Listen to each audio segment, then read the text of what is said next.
GettingPositiveKarmaNow.com presents Bhagavad Gita for All, a lecture series by Nalanda Rula, recorded in front of a live audience. Om Namo Bhagavate Vasudevaya. Om Namo Bhagavate Vasudevaya. Om Namo Bhagavate Vasudevaya. Om Namo Bhagavate Vasudevaya. Om Namo Bhagavate Vasudevaya. Om Namo Bhagavate Vasudevaya. So we are at Bhagavad Gita for all. We had completed last time chapter 2, text 56 and 57, and we will proceed from there. So the continuity is basically that we discussed last time the two shlokas. One who is not disturbed in spite of the threefold miseries, is not disturbed in happiness or in sadness, and is free from attachment, free from anger, is called a sage, Muni. Steadily, one who is steady, is called a Muni, a person of steady mind. And when he does not rejoice in any condition, extremely, he does not get very overly happy when he is facing the good, nor does he lament when he is experiencing the evil. He is firmly fixed in perfect knowledge. So, na kankshati, na dveshati. So, then he is in pragya, pratishtha, perfectly fixed in knowledge. Okay. So then we have text 58 of chapter 2. Yada samharate chayam kurma angani iva sarvasaha indriyani indriyarthedabhya tasya pragya pratishtita. Pratishtita. So, when a person is able to withdraw his senses from the objects of the senses to which they are attracted, just as the tortoise draws his limbs within his shell whenever he finds danger, so it is to be understood that such a person is truly situated in knowledge. So this is basically about sense control, controlling your senses. The eyes see something, they're attracted to that object. The sound, vibration, you hear something, you're attracted to the source of that sound, and the sense of touch and so on. So if one is going in those directions, one is getting caught up in the sensory perception aspect, sensory enjoyment, and he is not detached. So the whole point was that there should be some detachment, because then you are able to take a appropriate action to free yourself from the material bindings. So text 59. Vishayaha vinivartante niraharasya dehina rasavarjam rasapi asya param drishtva nivartate. Then you have the other side of sense control, which is Vishaya vinivartante niraharasya dehina. So Vishaya is the objects of the senses, of sense enjoyment. The vinivartante, the practiced, to be negated or refrained from going in that direction, niraharasya, by the injunctions that tell you do not do this, do not do that. So they are things not to be done, restrictions. Dehina, it is for the embodied soul. Rasavarjam rasa api asya param drishtva nivartate. Rasavarjam, giving up the taste. The ras means the taste, and rasa is the sense of enjoyment of that taste. Although api asya, although his param, far superior things he is experiencing, and therefore he ceases. So the point is that just by sense restriction you cannot progress towards not acting on the basis of the senses. You can do that only by experiencing a higher taste. So a lower taste can always be given up by experiencing a higher taste. And that higher taste is the connection with the divine, with Krishna, with Krishna's energies of Reiki, the KQ force, and such spiritual energies, and going to the energetic, the source of those energies.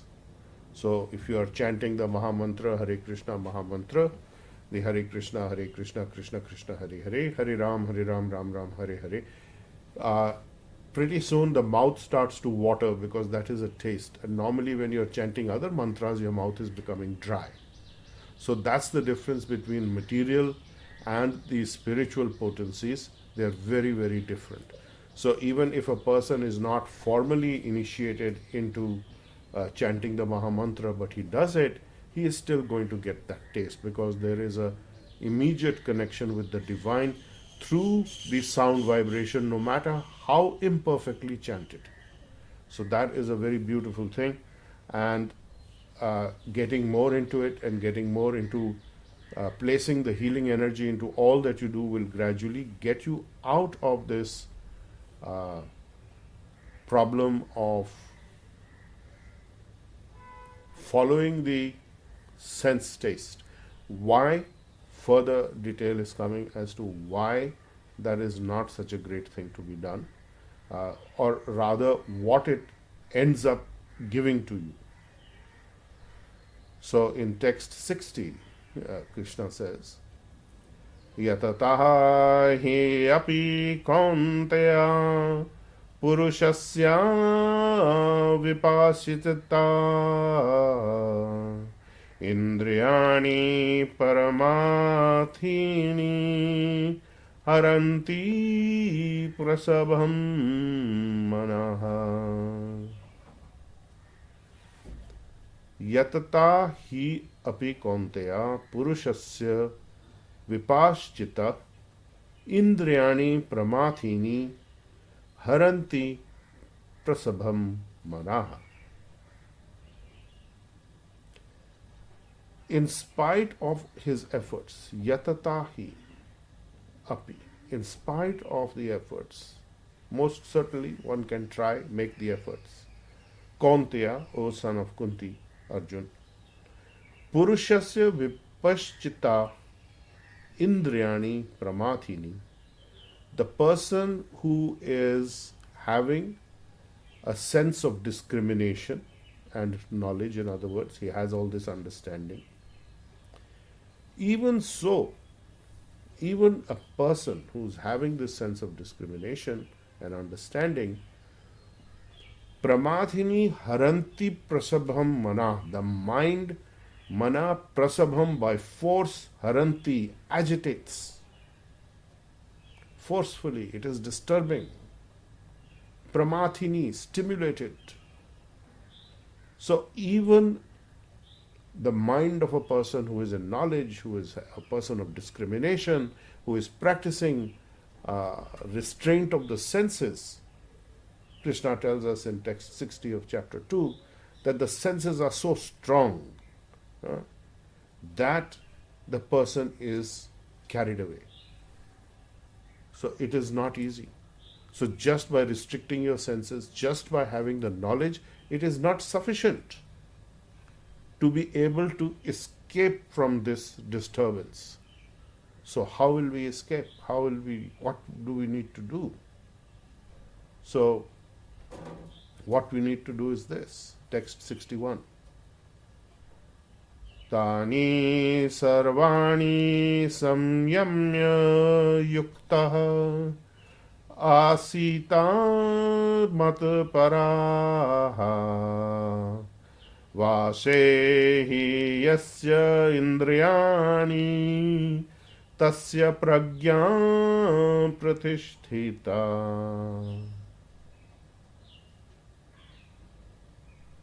I always mix up this one. It is pratishtita. So, tani sarvani samyamya. Where the senses are kept under samyamya means control. Balance, control. Yukta, being engaged. How? Yukta is a very important word. Yukta asita matpara, engaged in my consciousness, engaged with me, engaged in my work. Yukta, yog, to be linked to me. Vase, vashe. Vase, vashe, he, yasya indrayani, so such senses can be subjugated, certainly. Yasya, he yasya, for one whose indriyani, senses, consciousness, pragya, pratishtha. So pratishtita is the senses are fixed on me, on Krishna. So one whose senses are fixed on me, he can control his senses. He can try Atma Sanyami, he can try control, he can try Vashe, he can do all those things. It's not going to work. He can have knowledge, it's not going to work. Unless you add the final point of the equation, which is link to me, to Krishna. So at one level you can link to him by following. Let us say that you are not initiated or spiritually empowered with anything. So what do you do? So what you do is that you go and seek out a spiritual master who is going to connect you to these energies. You have your own connection, but that is not an empowered connection. So it's very, very difficult to move forward without getting an empowered connection from a spiritual master. So you need to be initiated, you need to be empowered. And until that time, at the very minimum, you can try and live your life according to the 5 principles of Reiki, which we have very often enumerated and explained. And the source of those 5 principles is the first one, which is just for today, I shall live in an attitude of gratitude. And from that follow all the others, and basically acknowledge and accept that this is your karma and this is your situation, and you don't run away from it, you don't hug it. So all those things that Krishna is talking about start to happen once you have that right attitude, even if you are not connected to the divine in a formal relationship. And then you chant the Mahamantra, Hare Krishna, Krishna Krishna, Hare Hare, Hare Ram, Ram Ram, Hare Hare, because that is the chant for liberation. So those words can be chanted by anybody under any circumstance. There is no restriction. There is no restriction of caste. There is no restriction of color, the creed, your birth status, your political affiliation, your gender affiliation. It makes absolutely no difference. It is available for all. So it is not restrictive. So earlier Krishna is talking about the restrictive principles, and here is the one which is the positive principle. You connect with the energy, and by getting connected to a spiritual master, when he says yukta, get linked to me, linking is happening only through the spiritual master. So that is the significance of the word yukta and yog. But you still have the option of chanting the Mahamantra and getting linked in that way, but it is not coming to full flower till you get your spiritual connection. So look for that. Then we have the so just to reiterate text 61 of chapter 2, that those people who are restraining their senses by all the methodologies that Krishna has mentioned earlier, and he is fixing his consciousness upon me. He is linked to me and he's fixed his consciousness, because the mind, the consciousness is very important. I'm using the word mind and consciousness interchangeably here. They're not interchangeable really, they're two different entities, but the mind is now controlling your senses, or being controlled by your senses. So the consciousness of the divine can be there and you may still be controlled by your mind. So that is a different situation, and that's what we are talking about. That's the ground reality that we have to fix. So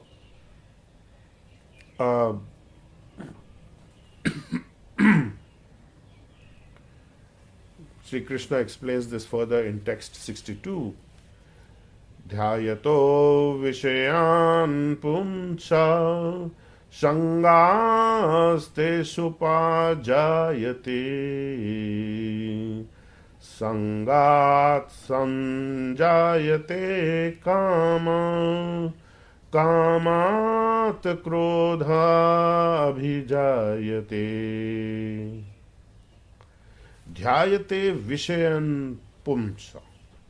When the person is contemplating the sense objects, the vishaya, the objects of the senses, whatever the senses are drawn to, when he is contemplating, looking, hearing, seeing, feeling, thinking, all those things, sangha, attachment, teshu, in those sense objects, upajayate, he develops. And then sangat, sanjate, kama, kamat. So from this attachment, this sangat, the association, the development, the sanjayate of kama, desire, and from that desire, kamat, krodha abhijayate, anger comes. Why? Anger comes when there is frustration in trying to reach those objects of the senses. So when you are not able to attain those, then there is frustration and anger coming out of thwarted lust, you can say. So when you are getting something interfering or interjecting themselves between you and the object of your senses, of your desire, there is a lot of disturbance and it creates havoc in your life. You are wanting something, it's not happening, you are going to get angry. That's frustration. You see something, you can't get it, you're frustrated, you're angry. You are thinking, I want this thing, and you're unable to reach it for various reasons, there is anger. So at every step, because of the attachment aspect, this is the critical point, that because of the attachment aspect, you are getting always upset and angry, and that leads to the next level of problem that you face. This is the sequence of events that is taking place.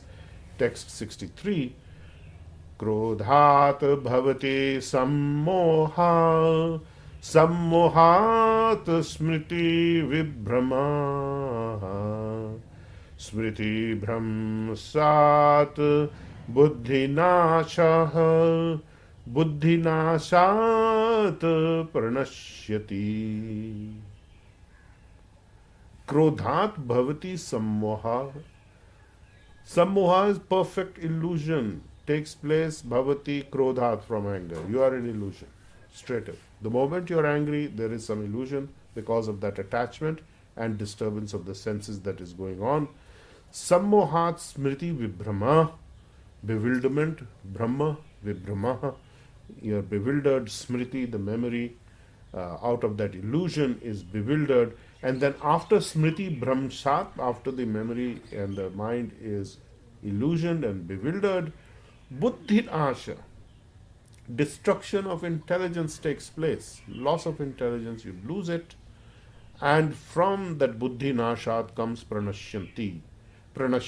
You come to the fall. And where is that fall? You fall into the material pool of ignorance and illusion, and then you are subject to all these frustrations, angers, and bewilderments. So from the anger, krodhat bhavati sammoha, illusion comes, And from this illusion and delusion comes the loss, bewilderment of memory. Your memory is bewildered. In any case, memory is so imperfect and it becomes even more imperfect.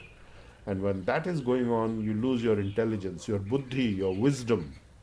And when that intelligence is lost, one falls down again into the material pool of ignorance. And that is painful because of the constant frustration factors which is keeping us agitated all the time. So being frustrated in any direction is agitating. So this is a problem. So how do we tackle this? Text 64. Raga dvesha vimukte satu vishayam indriyaischaran atma vashiyer vidhyatma prasadam adhigacchati. Raga dvesha vimukta. Attachment, rag, dvesh, separating from attachment. Vimukta, one who is free by separation from these attachments. Tu vishayan indriyaha. Charan atma vashe, who is acting and getting away from the attachment to the senses through control of his senses by practicing control. Vidayatma prasadam adhigacchati. Prasadam, by the mercy of the Lord only. You can have all those practices, you can try all those factors, you do not have the mercy of the Lord, you are not able to get the connection, you are not going to succeed in this. So you can control your senses by practicing the regulated principles, the positive, the negative ones, don't do this, don't do that, and the positive ones, do this, do chant Hare Krishna, do your healing, put the energy into all that you do, cover it with the karma-freeing energies of Reiki and the KQ force, and you have the mercy of the Lord, right? And then you become free from attachment and also from the opposite that comes with anger and hatred and all those emotions.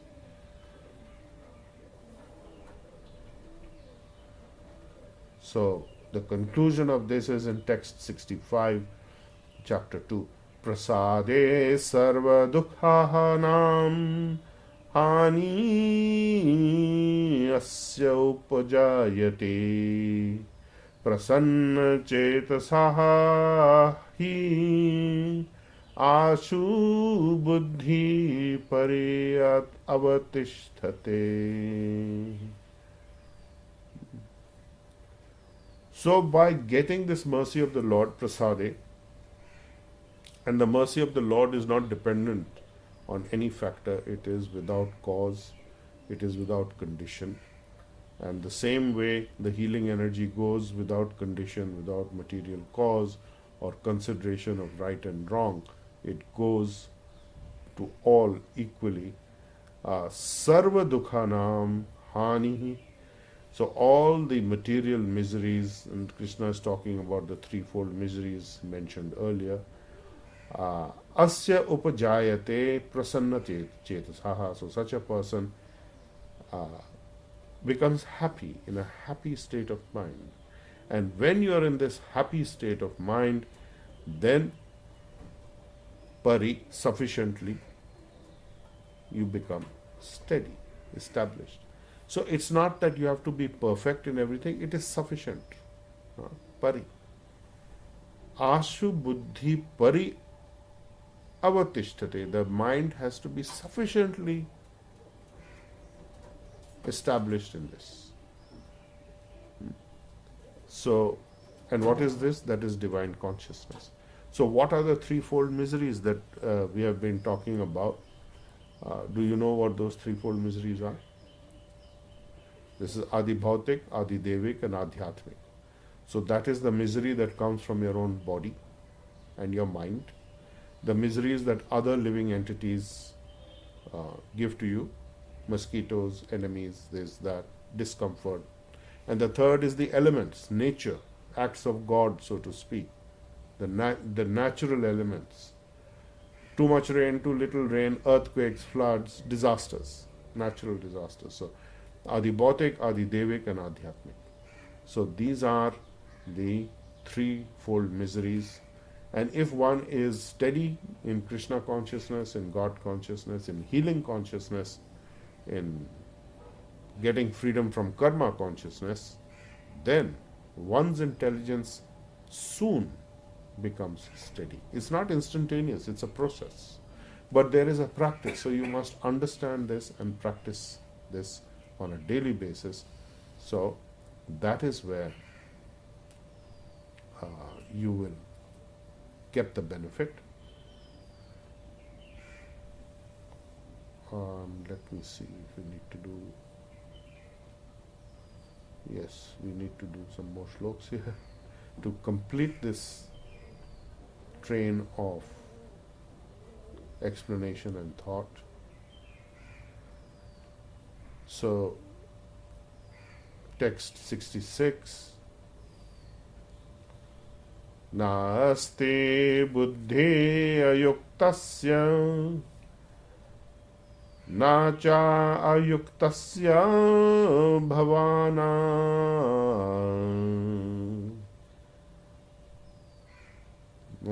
ayuktasya bhavana na cha abhavayatah shanti ashantasya kutah sukham. Na asti buddhi ayuktasya na cha ayuktasya bhavana na cha abhavayatah shanti ashantasya kutah sukham. One who is not established in this transcendental intelligence. Na asti buddhi ayuktasya. One who is not established in God consciousness, in healing consciousness, in Krishna consciousness. Na cha ayuktasya bhavana. So a person who is not in this state cannot have a mind, a bhavana, which is happy. Na cha abhavyata, and one who is not fixed in peace. So when there is no steady intelligence, there is no controlled mind, and one who is not in transcendental consciousness of the divine, how can there be any happiness without peace? Because he has no peacefulness. He is constantly agitated. And he is agitating. So that is a very big problem. So one is doing many things, and the person who is doing the same things, but he is connected, he is in Krishna consciousness. The results for the one who is doing these without the Krishna consciousness establishment sufficiently is having a real bad time. Because he's in ignorance, he's suffering from unhappiness, he's suffering from anger, he's suffering from frustration, because he is not sufficiently in Krishna consciousness, and he's always distressed and without peace. He's not at peace. So without this, you cannot be happy. It's not possible. So without the controlled mind of steady intelligence, and without, most importantly, the grace of the divine, or grace of Krishna, you cannot be situated in transcendental consciousness, and you can have no peace and no happiness. So when there is no happiness, there is no peace, because there is constant disturbance and agitation, and that is a critical factor. So, text 67, Indriyanam hi charatam yat manaha अनुविधीयते तत् अस्य हरति प्रज्ञाम वायुर्नावम् इवाम भसी. इंद्रियाणाम ही चरतम यत मना अनुविधीयते तत् अस्य हरति प्रज्ञाम वायुनावाम इव अंभसी. Vayu, navam, a boat on the wind. So indriyanam, when the senses are being controlled,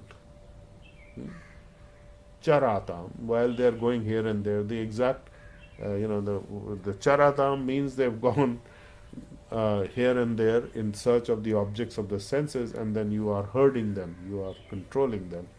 Yet mana, the mind becomes constantly engaged with the objects of those senses, and it takes away your intelligence, just like a boat is driven by the wind.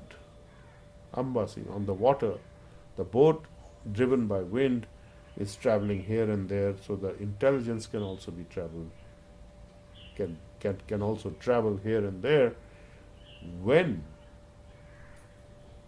the senses on which the mind is focused is running away. So when there is no control over those senses, so the intelligence can be swept away, even though you may have all these plus factors and positive factors. So just as the boat on a water is pushed away here and there by the wind, by a strong wind, and if you are focusing your mind on those senses, then your intelligence is going to be pushed in those multiple directions. So the solution to that is to engage your senses in the service of the divine. So that is why we tell you, when you do your healing as healers, engage the healing energy in every single thing that you are doing. Then the grace energy of the divine is flowing to all that you do, to all the senses, to the objects of the senses, and gradually you will come to a stable position, understanding this. Do not be too attached, do not be detached in that sense. Don't shun anything, don't hug anything to yourself. Don't celebrate too much when good things happen, and don't lament too much when bad things happen. My spiritual master used to say that you should actually celebrate when the bad things are happening, because you're getting rid of your negative bank balance of karma. And when your good things happen, it's not a cause for celebration. You're getting rid of your positive bank balance of karma. So be detached in that sense. So neither get too happy and neither get too depressed or too unhappy. In fact, don't do that at all. Remain balanced. So it's practice. It's not that it's going to happen automatically. And there is a method to this, and that method has been explained. You do your healing, focus your attention on the healing energy, connect with the flow of the descent of the healing energy, and you will be gradually to the point where you can detach yourself from the sensory disturbances, and then you can be happy. So that happiness that comes within is coming from detachment from those sensory disturbances, which are coming from the senses running here and there and being too disturbed by it.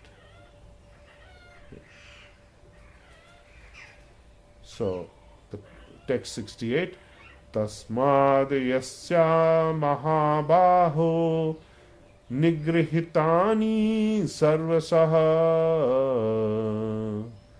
indriyani indriyarthebhyas tasya pragya pratisthita.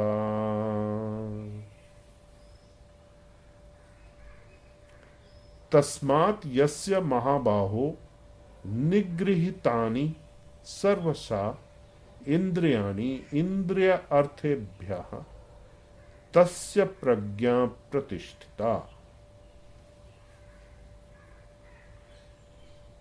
Therefore, tasmat yasya Mahabaho. One's Mahabaho is Arjun, mighty armed one. That means you have to use some control. He's referring to Arjuna as Mahabaho in this context. So some control has to be there.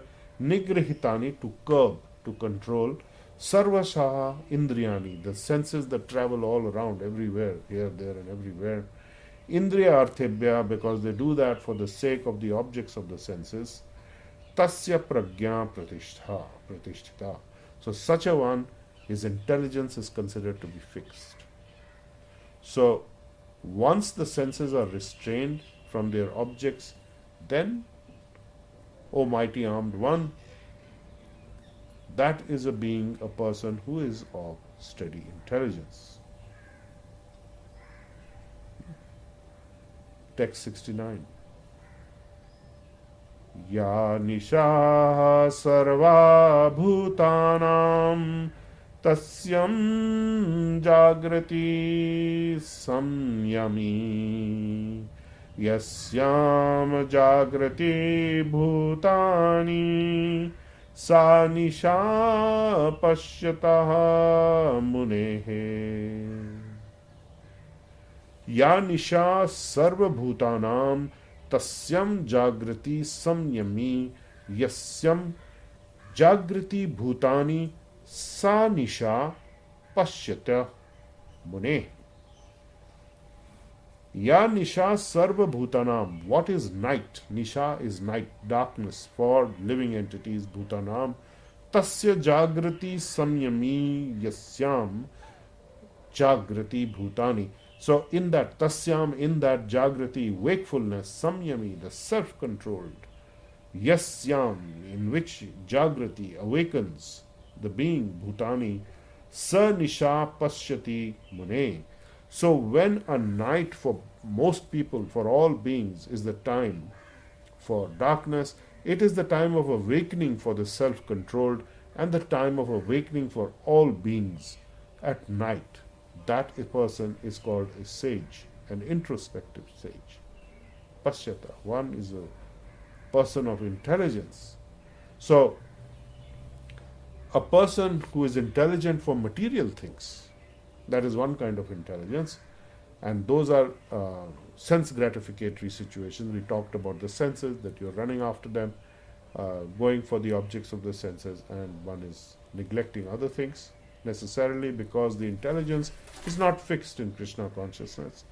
And then there is the other who's introspective and awake to the development of self-realization. So the activities of such an introspective sage or thoughtful person is darkness or night for those who are in the material, you can say absorption, who are absorbed in the material situation. And they remain asleep because of ignorance. And they're constantly tortured by the threefold miseries, the Adi Bhautam, Adi Bhautik, Adi Devik, and Adhyatmik. Miseries coming to the body, mind, by people, by other entities, and by the acts of nature, natural elements. So, such a person remains alert in the night, which is darkness for the materialistic man because they don't understand this. And that such a sage feels an internal transcendental pleasure at the advancement and culture, spiritual culture. And Bhaktivedanta Swami says here that whereas the man in materialistic activities, being asleep to self-realization, dreams of varieties of sense pleasure, feeling sometimes happy and sometimes distressed in this sleeping, ignorant, basically, condition, the introspective man is always indifferent to materialistic happiness and distress. He goes on with his self-realization activities undisturbed by material reaction. So this is very key, critical point. You have to continue to do your spiritual activities regardless of the so-called success or lack of success of what you're doing. And this is something that has come up again and again in the recent past especially, and we have mentioned this many times. Success is always at the beginning, not when people appreciate you or understand what you're doing. So that success comes from being on the right path right from the word get go. So if you are on that, and that get go can take place anytime when you have this realization, and that is success, not when somebody validates it for you. You don't need that validation. The validation you need from the spiritual authorities, and you need this from Sri Krishna, and one who can communicate this to you in a practical sense. Uh, how to apply this on daily basis to your daily life. So I think we will conclude at text 69, otherwise this can continue. I would like to continue because in fact the thought process still is continuing, so if you like I can continue for another shlok or two. Should we continue or should we? Yes. So text 70. Well, this is really the exciting exposition and conclusion we are coming to of what does this mean. So we shouldn't leave it. So let's follow this. Text 70 of chapter 2.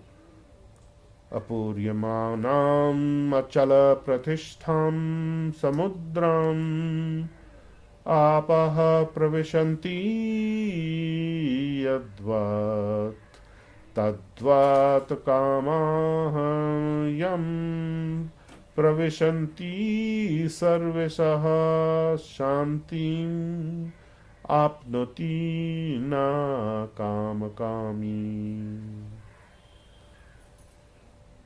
Apuryamanam achala pratishtham samudram apa pravishanti yadvat tadvat kama yam pravishanti sarvesha shantim apnoti na kama kami. Apuryamanam achala pratishtham. Person who is always steadily situated, always filled with samudram, the ocean, upper water, pravishanti yadvat. So just as a person who is not disturbed by the constant flow, incessant flow of desires that enter into the samudram, into the ocean. The rivers are likened here to the constant flow of desires. So the constant flow of desires enter the ocean, which is always being filled but is simultaneously still. Such a person can alone achieve peace, and not the person who kamakami, not the person who is desiring to fulfill those desires, because those desires are ultimately going to be frustrated and not really fulfilled. So it is a very interesting thing that the water that enters the ocean, apa, samudram apa, the water pravishanti enters the samudram, the rivers flow into the sea, also the rain comes, so the waters from various places come, but the ocean is not disturbed. Ocean is steady and still. So there may be a little storm here and there, but the ocean is very still overall. So such a person who is not disturbed by this incessant constant flow of desires is with the desire to fulfill those desires, such a person is peaceful. And because he knows that he cannot attain peacefulness by getting the achievement of those desires. So anyone who has a materialistic bent and is only looking to succeed in a particular desire, typically they will find, you will find, anyone will find and have found that the moment you achieve the desire, there is a sense of dissatisfaction and you feel you need to achieve something more. So this can be spinned or spun in a positive way, saying, okay, that's great, that's motivation, but internally there's a sense of loss. After having achieved something in the material zone, there is a sense of loss. You really didn't get what you wanted. Whereas in the spiritual zone, whether there is material loss or gain, it matters not. Because internally, you are spiritually situated and very happy because you are peaceful. Because you're not running after that aspect. So that is very important point to understand.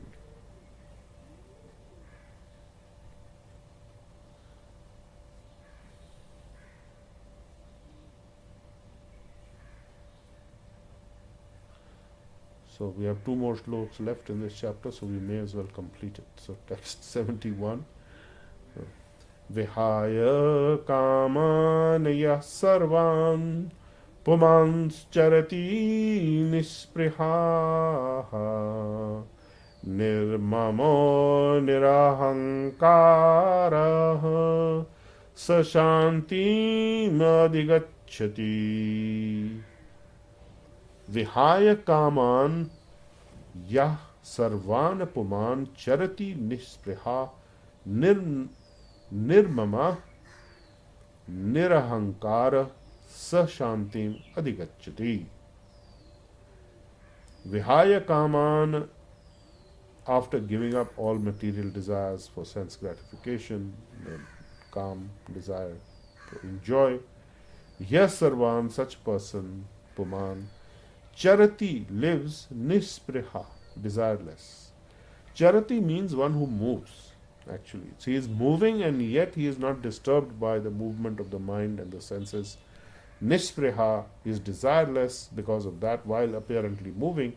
Nirmama, without a sense of proprietorship, and nirahankara, without a sense of false ego that I am the doer, I am the controller. He understands that the results he is getting for the actions he is doing is he has a very little part to play. It's a greater play in greater movement in play, and that is the whole divine movement that is actually making things happen. And he is without a sense of ownership. Nirmama, this is mine, no mine. And nirahankar, without the sense of false ego controllership. So he is at perfect peace. Sa shantim adhigacchati. He attains immediately perfect peacefulness. So freedom from desire of this sense gratification, even while having these desires moving around just like rivers and rain falls into the ocean, he's not disturbed. And he has given up all sense of ownership, of doership. I am the controller, owner, proprietor. And he is free from the false ego understanding of all of these things. Such a person alone can attain real peace. And then we have text 72 of the second chapter, which is the final shlok. Krishna tells Arjun, Esha brahmi sthitha paratha nainam prapya vimohayati sthitavasyam antakale api brahma nirvanam rachyati. Esha brahmi sthitha partha. This Brahmi, spiritual sthiti, situation, Partha, son of Pritha, my dear cousin, brother, calling him brother. Na enam prapya vimuyate, this does never bewilder. Sthitva, anyone who is so situated. Antakale, till the end of your life, even at the hour of death, this will not disturb such a person. Api Brahma Nirvanam Rachati, and therefore one can enter into the kingdom of God. So that is the conclusion.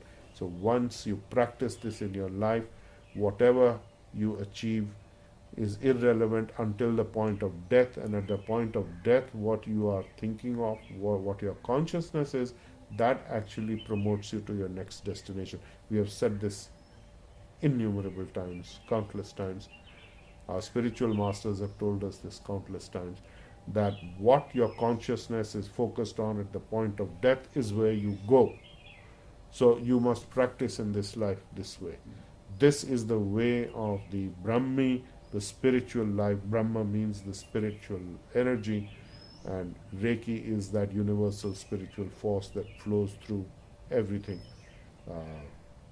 all the entire structure of the universe. It is just flowing through it. So one who is living in this spiritual way, as described in these shloks, coming to this conclusion, that even at the hour of death, person will be able to remember regardless of what he has done. he will be able to go to the kingdom of God. So that is a most beautiful, uplifting understanding of how we can actually get to that point. So I will conclude here, the end of chapter 2, and this is the most subversive, revolutionary uh, chapter in the Bhagavad Gita in such a condensed form.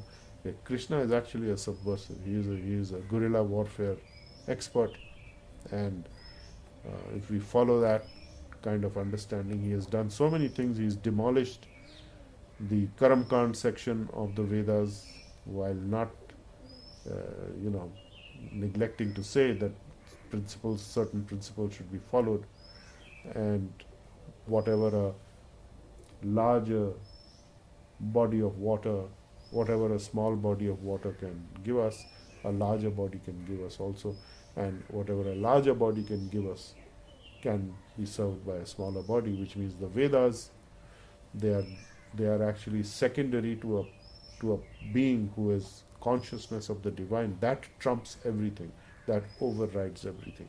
So how do you get to that divine consciousness aspect? He has explained so beautifully and perfectly in chapter 2 of the Bhagavad Gita. So it is for all, it is for everybody, it is a daily application, it is not theory for thousands of years ago. It is absolutely effective and valid for all time to come. So if there are any questions, briefly, I will take a few questions.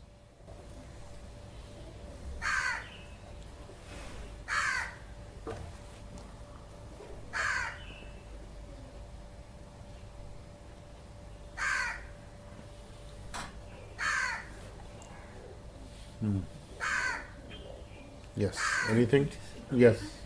As if the crow is Yes. saying Crow glasses. is. The universe is fully in agreement with Krishna. Of course, they have to be. They know it, and now he's silent.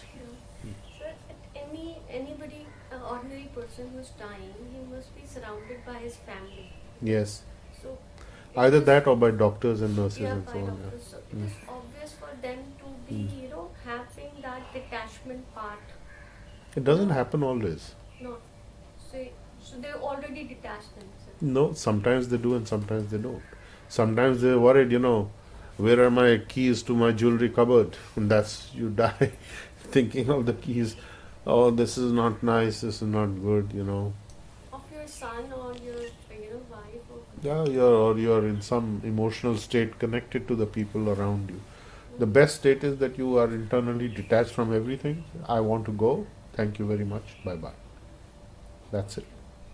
but you could be still meeting those people. Yeah, you can meet them. Why not? Last minute instructions. People give. Even when they're unconscious, they're attached and Yes. they don't move on. They don't move on. So sometimes when people die suddenly, they're just in the process of talking. Yeah, they're in the process of talking in Guruk. That's So it. then how? They're in an absolute bewilderment. It is said a sudden death is not good because you're not prepared to leave your body. The soul doesn't have the understanding that he is leaving. But where there is a long illness, the person can come to the point of saying, okay, I've had enough, let me go. You would have heard that as a physician. Now I just want to leave my body. Enough. Right? So that person is detached. He's saying, this body is too much trouble. I just want to go. And they know they're going. I mean, their whole life they would never make this kind of a statement or have this consciousness. But at the time of death, if they have that consciousness that I'm going to the divine or I'm leaving my body and going to a different destination, that's a great achievement actually. Because people don't realize while in this body that there is another life.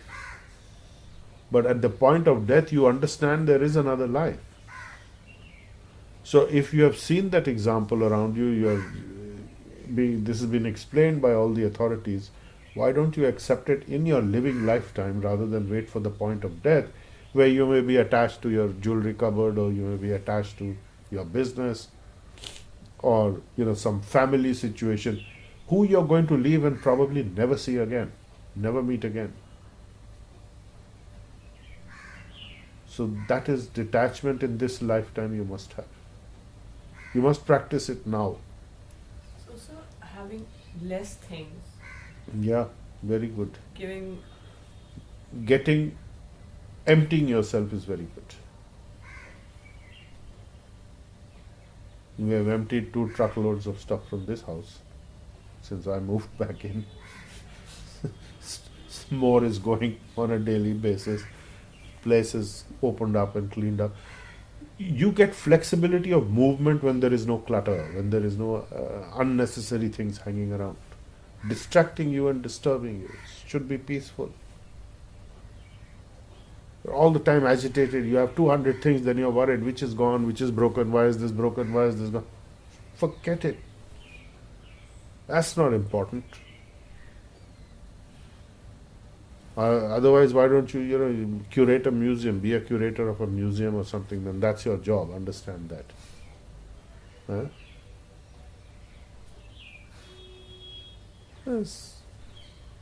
Few things are very important, other things are desirably important, okay, but they have relative importance. They're not absolute. You should have things that please you, that make you happy, or at least contribute to your feeling of well-being. And the practice is you must also be able to do that when those things are not there.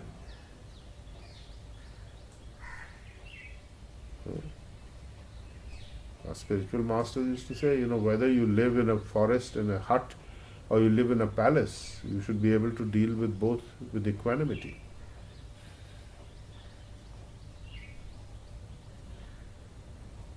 I remember once our spiritual master told us he had gone to visit a very rich industrialist in Delhi. They were, he was very fond of Govind Maharaj. And Govind Maharaj said, went to his house and then going to the washroom, he said everything was carpeted. So he was like amazed. Why would anybody carpet this place? But it was like the rich man can afford to do that and afford to have it cleaned, and the whole infrastructure required to keep a carpeted bathroom clean is huge in one sense. You can't really keep carpets in bathroom clean. But it was like that. So he was bemused.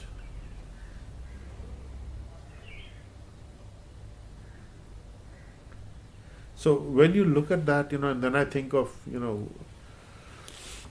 what is a person living with minimum of assets, with minimum of things. He is also very happy. He doesn't need things to make him happy. A laborer sleeps very well even at night, better than most of us probably. He does his hard day's work. He has his meal. He has a sing-song. I remember when they were building some houses here, there used to be labor at the back. They all rented one television and they would watch the TV, some programs at night. Then they would have a sing-song. They would sing every evening. They would cook their food. They would sing, ha ha, he, happy, have their dinner, go to bed by 9 o'clock, and that's it. And they were the happiest people. I've seen people when they were building this house, they were all singing that, let there be all good fortune to the owner. It's wonderful. I mean, they were wishing well for whoever stays in this house, and it's their sweat and labor that's going to build it. They're not going to enjoy it. So look at that attitude. So it's so wonderful, so detached, happy, peaceful. Not saying, why aren't we living in this house? Nothing like that.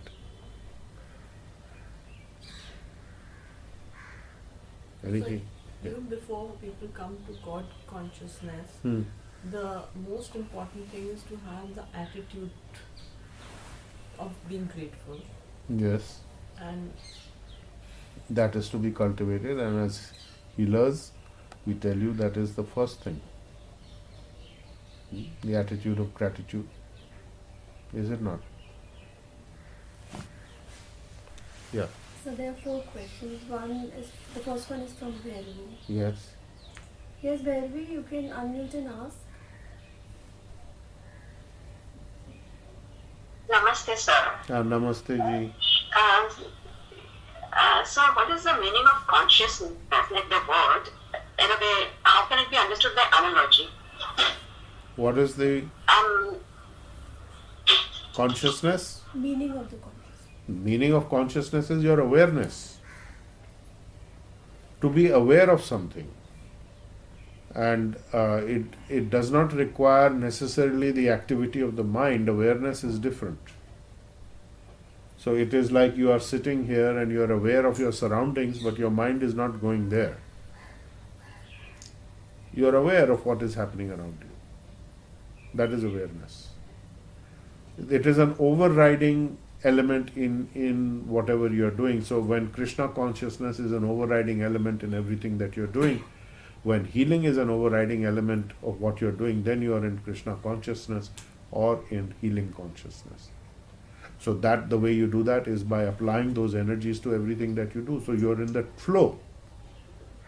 So that flow of awareness is happening. So your consciousness is linked to that awareness.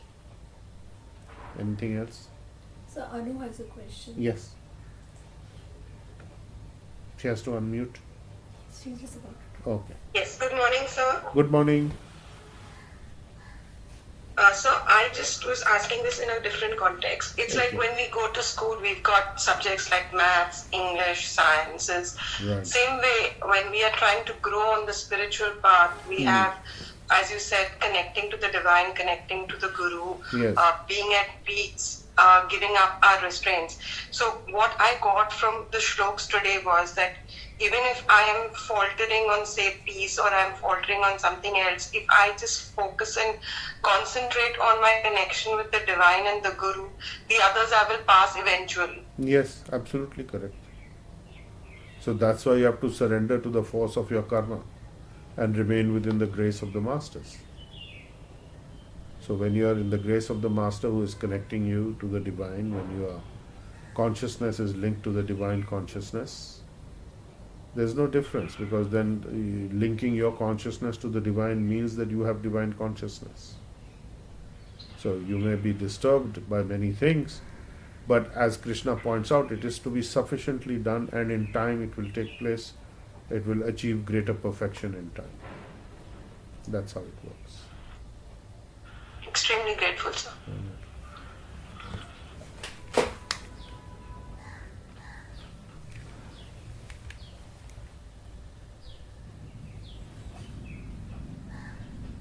Third and fourth question. Yeah, just give me a minute. Hanji, de denge breakfast.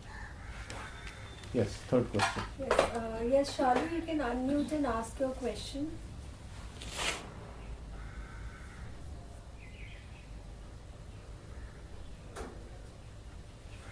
Shalu, you need to unmute. Maybe she can type the question if that's not happening. Then Mickey wants to share something. Yeah, Mickey, go ahead. Yes, Mickey. Good morning, Mickey. Okay. Yes, tell me. So I would like to share my aspect and realization of the balance and the senses and connecting to the consciousness of the healing and the divine. Yes. Go ahead. I found in many activities that people can consider as extreme sports, I would say, that have all together, if it's cycling, snowboarding, hiking in the mountains, things like this. Yes. They all share this aspect of being very aware of what's happening, and you're going on very uneven surface, so the body is very reactive to the balance aspect, I would say. Correct. And I find that the activities, I also hear music when I'm going cycling in the forest and things like that. I have the same space as I'm sitting and meditating or lying and meditating. I can make this same space that is unagitated, and I can find the space of like peace and happiness in this. Yes, yes, that is correct. I have one suggestion for you, that when you are bicycling, especially in isolated nature areas, don't listen to the music, listen to the environment. Don't lose that opportunity. And in I'm that, actually this, yeah. in that you will find a reflection of yourself, and you will get a lot of answers to things. You will have a very good communication with the divine in a very direct way. And I go for a long ride sometime. Now the weather is quite cold. But I do the chanting on the bike, Yes, during the yes, thing. I'm yes. doing the mantras. Everything is so amazing Yeah. experience. Okay. So next It's time, just engaging. Yeah. So next time try a silent meditation, for a little bit anyway. Just remaining silent is a great meditation, because then you can receive things which you were not receiving earlier. I will do it definitely. Yes. Because not keeping the mind and the senses agitated, or running or distracted, is what we were talking about today. And if we are going to be constantly filling up our time with television, music, reading, this, that, and the other, and have no time for ourselves, we are actually allowing ourselves to be drawn into the objects of our senses. So the sense, let's say the teaching that we have today from Bhagavad Gita is that we have to do something different from that. We don't have to go in that direction. So when you are in nature, or even sitting by yourself, even in a public space, to go inwardly, introspection is important. So to be with yourself, and then you can be at balance with the world. But if you are constantly being distracted for one reason or the other, it's not really a state of internal balance. You may be physically at balance, but your inner balance needs to be restored. Okay, fourth question. So Inder wants to Yes. say something. And then Shalu typed a question. Yes. Good morning, sir. Good morning, Inder. Sir, when I was driving today, this thought came today, and the same thing we're discussing today. Yeah. When a person is enlightened or rightly placed, what is the internal state like? What does that person feel inside? Well, What you, is it? What well, exactly? you should examine. You would be in that place many times. So you will know it most likely when you're not in that space. You will suddenly, Yes, when you're agitated. yes, you'll suddenly realize you're out of a certain desirable state. So that's the recognition of it, is sometimes only when you don't have that state anymore. Then you have the memory of that state. So look into Yes. that. Yes, so look into that. Okay. Yes, Shalu, Thank you. welcome. Shalu had a question. Yes, Shalu is typed. I wanted to ask the soldiers who pass away in the war, either side, do they go to heavenly abode? For example, Kauravas went to heaven because they participated in Dharma Yudh, or all soldiers go to heaven irrespective of the cause and time? Everybody who died on the battlefield of Kurukshetra went beyond heaven. They went to the spiritual sky because of Krishna's presence. So anyone who dies in the presence of Krishna doesn't come back to this universe. People who do not die in the presence of Krishna usually come back. So Krishna's energies, healing energies, these are all presences of Krishna. The sound vibration of the Maha Mantra, that is the presence of Krishna. So soldiers who are dying may or may not come back. Very often they just keep changing sides. They go from one nation to another nation and become soldiers in that nation. So that's going on a lot. It's not necessary to get liberated just because you die on a battlefield. So they died on the battlefield of Kurukshetra is very different because they died in the presence of Krishna. That's liberation. So Krishna's presence is there in your life as healers through the healing energy and through the Mahamantra sound vibration, which we can all chant. Okay? Hare Krishna, Krishna Krishna, Hare Hare, Hare Ram, Ram Ram, Hare Hare. Hare Krishna, Krishna Krishna, Hare Hare, Hare Ram, Ram Ram, Hare Hare. Hare Krishna, Krishna Krishna, Hare Hare, Hare Ram, Ram Ram, Hare Hare.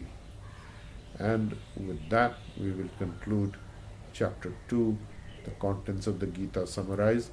And as I said, it's a most revolutionary chapter. Go over it again, and we will start the third chapter, which is all about Karam Yoga, action, Krishna conscious action or karmic healing action. Karam Yoga, very important chapter. So it's getting more and more oriented towards how we can practically fix our lives. So now the doing part is going to start the confidential explanations of that, starting in chapter 3. So next time we will do chapter 3. Okay. Om Namo Bhagavate Vasudevaya. Om Namo Bhagavate Vasudevaya. Om Namo Bhagavate Vasudevaya. Om Namo Bhagavate Vasudevaya. Om Namo Bhagavate Vasudevaya. Om Namo Bhagavate Vasudevaya. Okay. Thank you and bye-bye. Well, no bye-bye. We're going to have some prasadam. You've been listening to Bhagavad Gita for All, a lecture series by Nalan K. Narula. Explore our website, gettingpositivekarmanow.com, for more on how to change your karma and destiny.